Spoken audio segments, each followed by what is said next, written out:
Welcome back, guys. Y'all know the drill. It started out right, especially considering how early it is. Today's video is sponsored by absolutely no one, because I'm not popular enough, I'm not big enough, and gosh darn it, not enough people like me to actually sponsor me. However, lucky for you guys, that's not what I'm here for, and you're going to get a video anyway. How cool is that, right?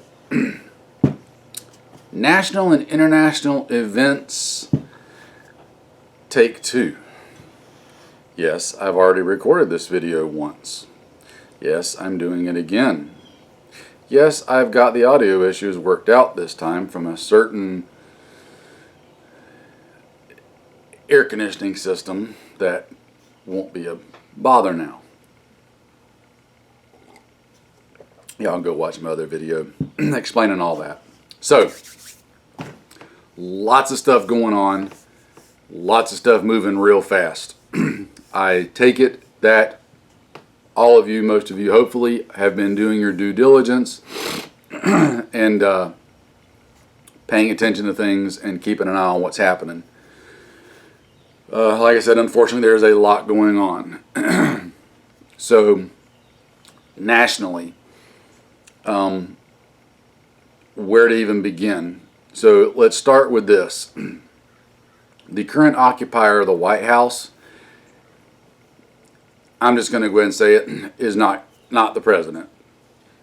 In fact, I'll just go ahead and say that what's being done to that man is criminal.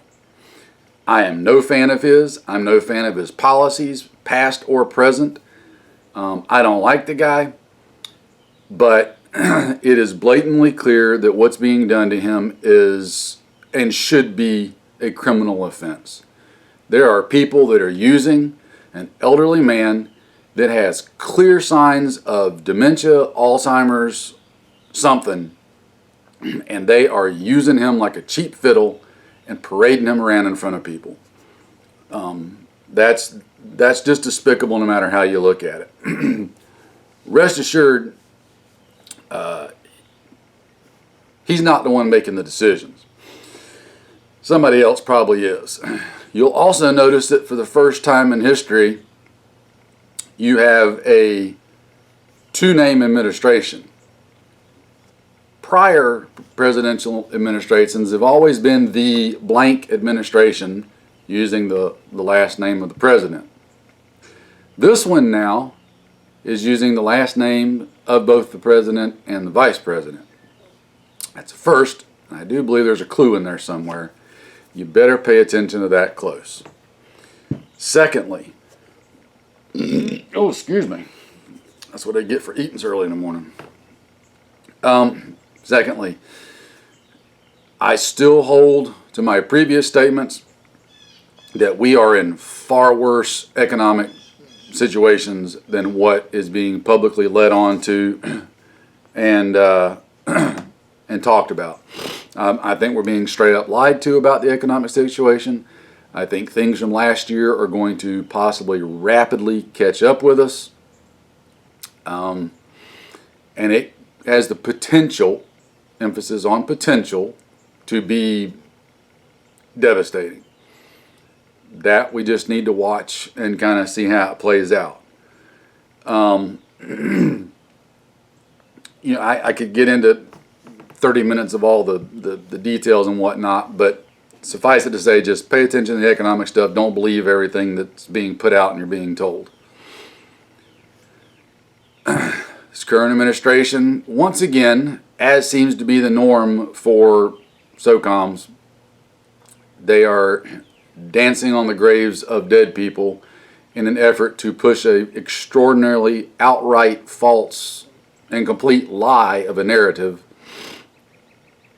for gun control.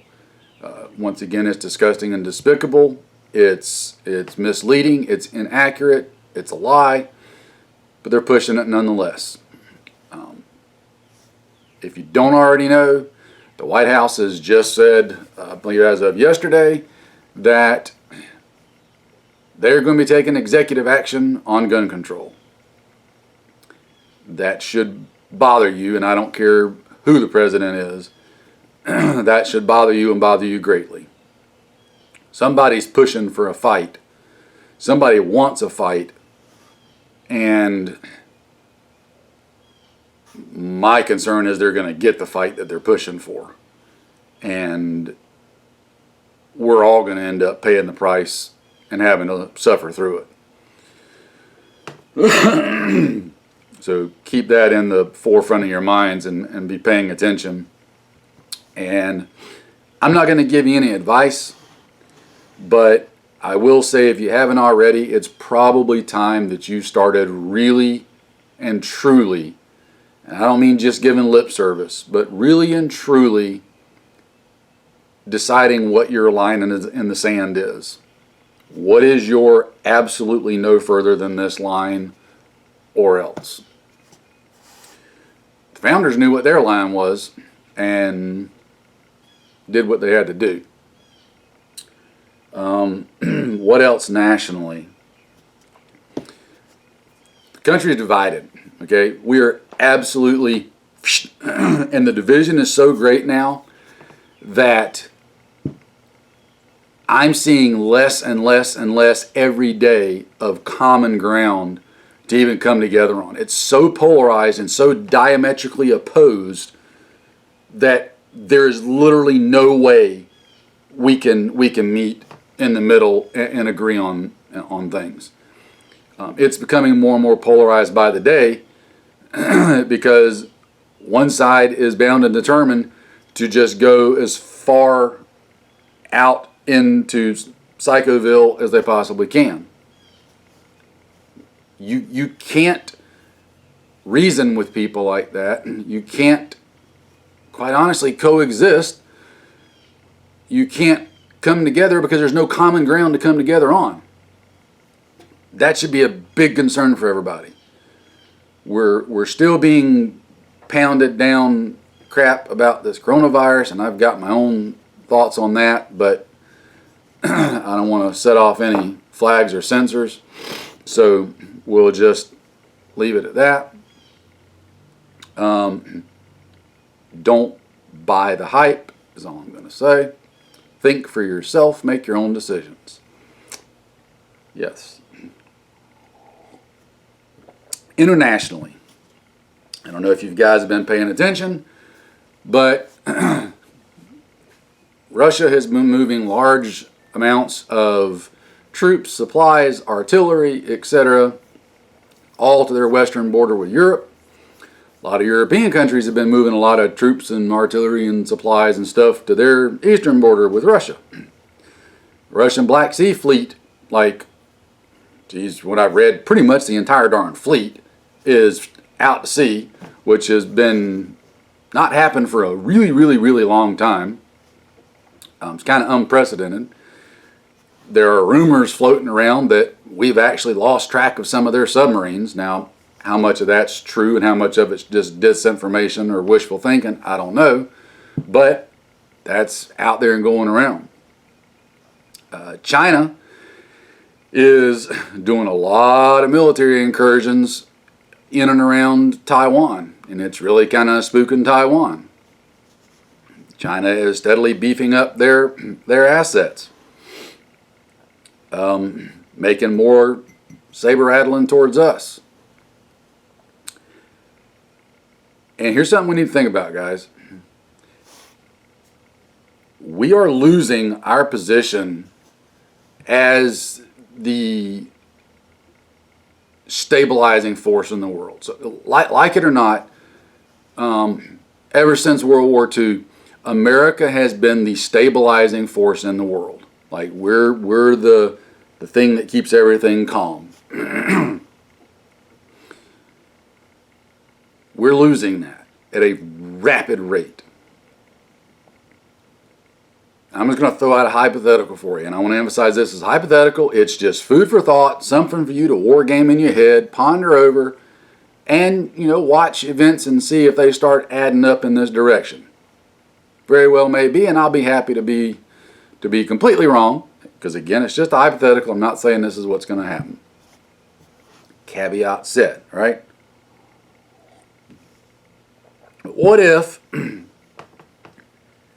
China and Russia, who really aren't close friends at all, decide to put aside their differences because they recognize that there's about to be a power vacuum in the world, and power abhors a vacuum. Somebody's going to fill that power role.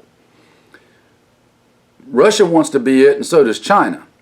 But they can't both be it at the same time. So what if they decide to put aside their differences and say, all right, we'll split the role together for our own mutual benefit? If China decided to make a move on Taiwan, maybe say take out a couple of our carriers in the Pacific, and Russia decided to make a move on old territories in Europe, whatever, there's not a whole lot we could do about it. And remember, the thing that's protected us in the past has been those two big swimming pools on either side of us, the Atlantic Ocean and Pacific Ocean. What's kept that as our buffer is it made it so that China and Russia and other enemies, but those are the two big ones that are capable, have never had a place from which to operate out of. So to conduct military operations on a large scale like that, you need physical land. You need a port where ships can come into. You need an airport where airplanes can come into. You need physical land to stage troops, equipment, etc. to operate out of. Well, for the longest time, they didn't have that. Way back in the day, it's why it was such a big deal for us to keep the Russians out of Cuba. Well, not only are the Russians in Cuba now because they reopened bases, Chinese are there as well. They've given them land on one of their bases, or two of them, from what I understand. You've also got a large contingency of Russian and other foreign troops in South America, especially in Venezuela. That's a very, very, very short ride from the continental United States.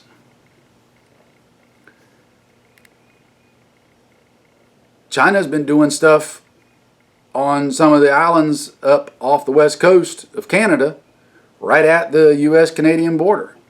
Now, it's all been supposedly, joint stuff that the Canadians, agreed to let them come do winter training and stuff on those islands or whatnot.